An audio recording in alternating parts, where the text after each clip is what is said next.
around my story. I am Avery, 19 years old. I have two sisters, a white and a black girl. Aria is the eldest. She is 20 years old. She is an angel in appearance and character. Everyone loves her. She is always calm and obedient. Mia is our little sister. She is 17 years old. She has a very quarrelsome personality and always gets us into trouble. We always do not agree on anything, especially if it is a place to go out. But this time, it was a little different. Mia agreed on the place where Aria wants to go out since it is Aria's birthday, and she has the right to choose. But of course, it was on the condition that Mia had the right to invite her friends. The day was very nice in the beginning, until Aaron, Aria's boyfriend, arrived. It was the first time that Mia and I saw him. He was young, handsome, and very polite, and although he was the type that Mia did not like, and she was in a relationship with a young man named Aiden, she liked Aaron very much. Aria realized that Mia was trying to get close to Aaron, and she tried to warn her, but Mia didn't care and went on. So Aria got very angry at the time, and it was the first time to see Aria's features full of anger like this, but she had nothing to do. The party and the day ended. Aria decided to leave because Mia took over the place, and Aaron, in order to try to compensate Aria for this birthday, I booked a camping trip with a group of my university friends.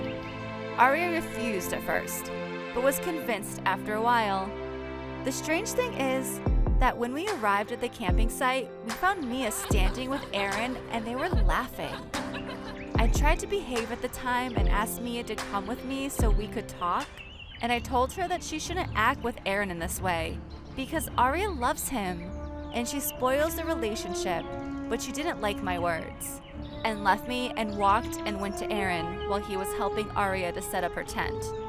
Of course, Aria got very angry, but at the same time, she didn't know what to do. She was talking on the phone, and after a while, I didn't find her. I looked for her a lot, but it was useless. I called her, but her phone was switched off. I was like crazy. I didn't know what to do. And when I told Mia to look for her with me, she didn't care. Aaron started searching with me, but to no avail. She disappeared. And at that time, when I did not know what to do, a number called me, telling me that Aria was in the hospital. She had a major accident while returning to the road. She is unconscious. I took Mia and Aaron and went to the hospital. The strange thing is that Mia was not affected, nor did she even feel that she was the reason for what happened, as if she was happy. I was very upset with her. How insensitive was she? So I took all my anger on her, blaming her that she is the cause of all the problems that happens to us and that her presence among us has become a great burden for us. Mia kept silent until she reached the hospital.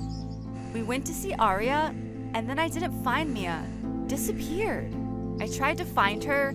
I tried to talk to all her friends, but to no avail. At that time, my father and my mother knew what had happened, and they arrived at the hospital and began to ask about my sisters. I didn't know what to tell them anymore. That my older sister is in a coma, or that my younger sister has disappeared. I broke down and kept crying. I felt guilty, and that the reason for all of this was me, who prepared the camping trip, and I was the one who got upset with Mia. I am the reason, and I don't know what to do. I wonder, do you think who is wrong?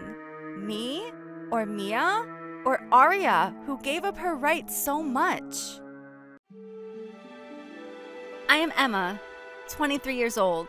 My life seems very normal. A girl has many friends, goes out, and laughs all the time. I wish my life is really normal as everyone, as I was able, with the help and support of my mother, to live a very normal life to a large extent. Lama and Mary are my best friends, and they are the two who know the problem that I suffer from since my childhood. Now, I've been dealing with the situation simply because I get used to it, but I have been going through different periods in my life, times when I really feel that I love food and eat happily, and feel the pressure of eating. And sometimes I hate eating in a terrible way, but I cannot stop eating. And what happens to me when I eat while not desiring food? It is very ugly, disgusting, stressful, and also vomiting. After that, I will have to replace this food because I am hungry again, and it may happen again, and I keep repeating this. Then I reach this condition. I have to stay at home for a period of up to a whole week. Mary and Lama used to spend with me most of the time. We used to play and laugh and watch movies, and they tell me what happened in college. James was the person I liked the most to go to college to see him, even though I knew that he did not notice me at all. I kept watching him from afar and wanted to give him some of my food and share it together, but I never thought that I could take a step. Even though coincidences used to bring us together outside the university and we would meet in more than one restaurant, I would love to go with Lama and Mary and always eat there. Despite all these coincidences, he never noticed me or even caught his attention.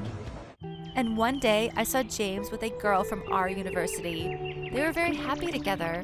I felt very sad, and I asked Lama and Mary to take me home. And I kept crying all day until I slept while crying and even forgot to eat. And this was the first time this happened to me, because this day, my mother was not at home. And when she came back, she came to check on me in my room, but she found me unconscious and called for an ambulance quickly. I woke up after 3 days in the hospital, and I could have died if my mother had been late for a while. I was very upset with myself that I wasted all her tiredness and effort with me over the past years because of my anger at a person who does not know that I exist in life at all. I forgot that I have a rare disease and that I can't stop eating. Otherwise, I might get a big problem that could lead to death. My mother was the only one who got my back since I was a child and kept trying to find a cure for my illness. She was helpless and very sad the moment when I woke up. The bigger problem now is that it did not stop at the problem of craving for food, which is impossible for me to stop. I am now a patient with heart disease. I saw the doctor saying to my mother when she was broken down, and this is one of the many problems that naturally occur because of my illness. My condition now is much more difficult than before. I am prohibited from excessive movement, travel, and swimming. I am forced to eat all the time. Although food has never caused me a problem with weight, my life has become more difficult, and my mother has to take extra care of me. I feel that I've become a very big burden, and that if I died, the lives of all people around me would be easier, so I decided to take an extra dose of heart medication. My plan would have worked if my mother didn't notice that and forgotten about me even if it was half an hour. Unfortunately, she noticed that my condition was getting worse and took me to the hospital, and they rescued me at the last moment, and I had a new life. Do you think my decision to commit suicide was wrong? Or what is wrong that I continue to live and many people suffer because of me?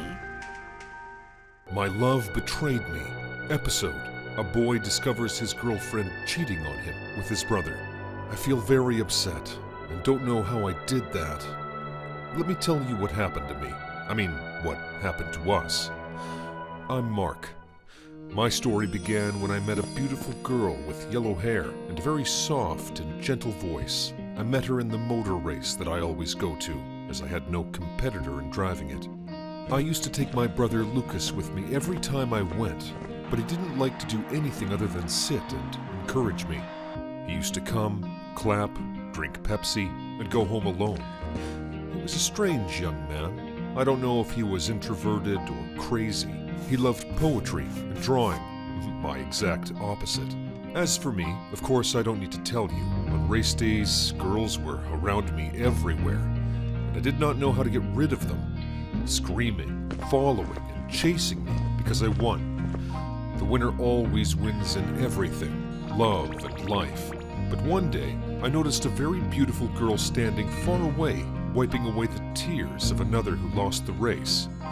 She attracted me a lot, so I decided to make a trick to make her chase me, or at least take care of me. But I had to hide from these crazy girls, and I entered the bathroom, cut off my clothes, and hit myself with 2 very hard punches.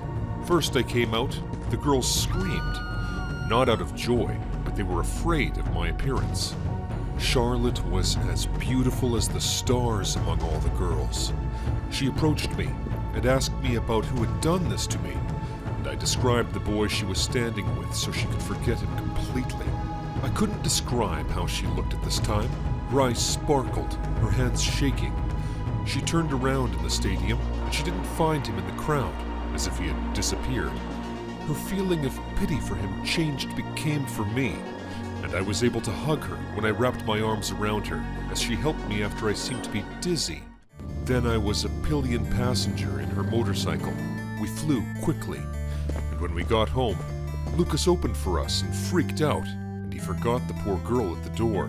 So I entered behind me, left my bag, and was about to leave.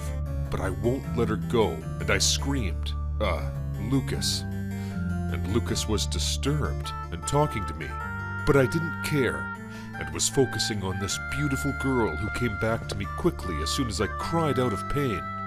Then Lucas noticed her and gave her juice and applied poultices to me. Since then, I and Charlotte became friends. Every day we hang out together, and I felt the tenderness and the kindness of her heart. I became much attached to her and loved her. She also kept bringing me presents, and we kept having dinner together, me, her, and Lucas. When we finish dinner, Lucas goes playing music and painting, and Charlotte and I enjoy watching a movie together. We had good times, couldn't be forgotten. But one evening, I went to the bathroom, and when I came back, I didn't find Charlotte. I looked for her in the whole house, and finally, I found her opening the door of Lucas's room, watching him. I approached her and said, "What's wrong, my dear? Are you bored? Let's go out tonight if you like." She nodded her head, and we spent the whole evening dancing, loving, and laughing. The next day was my birthday, and I wanted to know whether she remembers it or not. That day, Lucas was so busy. He had a lot of calls and messages, so I thought he fell in love.